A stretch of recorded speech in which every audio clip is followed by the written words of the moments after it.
है। आज आपको सुनाते एक कहानी लखनऊ के लुलु मॉल से। एक राजा साहब थे, काफ़ी बुजुर्ग थे और निसंतान थे। हुआ क्या कि बुजुर्ग होने के साथ साथ उन्हें राजकाज संभालने में थोड़ी दिक्कत होने लगी, तो उन्होंने राज में ढिंढोरा पिटवा दिया कि जो व्यक्ति मेरे पास सबसे पहले पहुंचेगा मैं उसे अपने राज्य का हिस्सा दूंगा। ज़्यादा व्यक्ति आएंगे तो मैं सबको बांट दूंगा और बहुत अच्छे से सबको बराबर का हिस्सा दूंगा।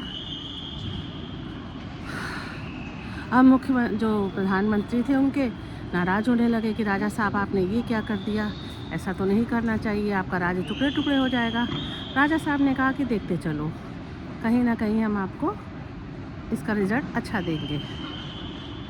अब उन्होंने क्या किया, एक मेले का आयोजन किया, बहुत बड़े मेले का, बहुत बड़े मेले का आयोजन किया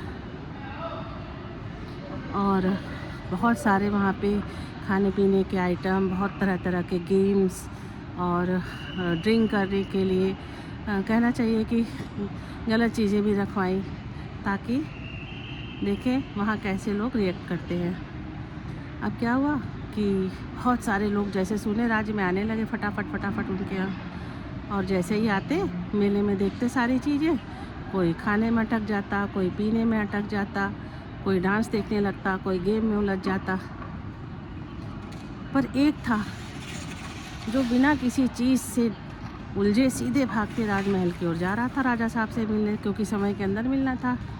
फिर क्या हुआ कि जैसे वो गेट पर पहुंचा तो 2 पहरेदार तलवार लेके खड़े थे। उन्होंने रोकना चाहा पर वो धक्का दे के दौड़ते हुए चला गया राजा के पास। राजा साहब बीच आंगन में ही उसके मिल गए और कहने लगे कि चलो, हमारे राज्य में कोई एक तो है जो मेरा उत्तराधिकारी बनने योग्य है। और उन्होंने उसको गले लगा लिया और अपना आधा नहीं बल्कि पूरा राज्य उसे दे दिया। तो दोस्तों, इस कहानी से शिक्षा तो यही मिलती है कि हमें लालच नहीं करना चाहिए, अपने लक्ष्य पर डटे रहें, निश्चय ही हमें अपना बेहतर प्राप्त होगा।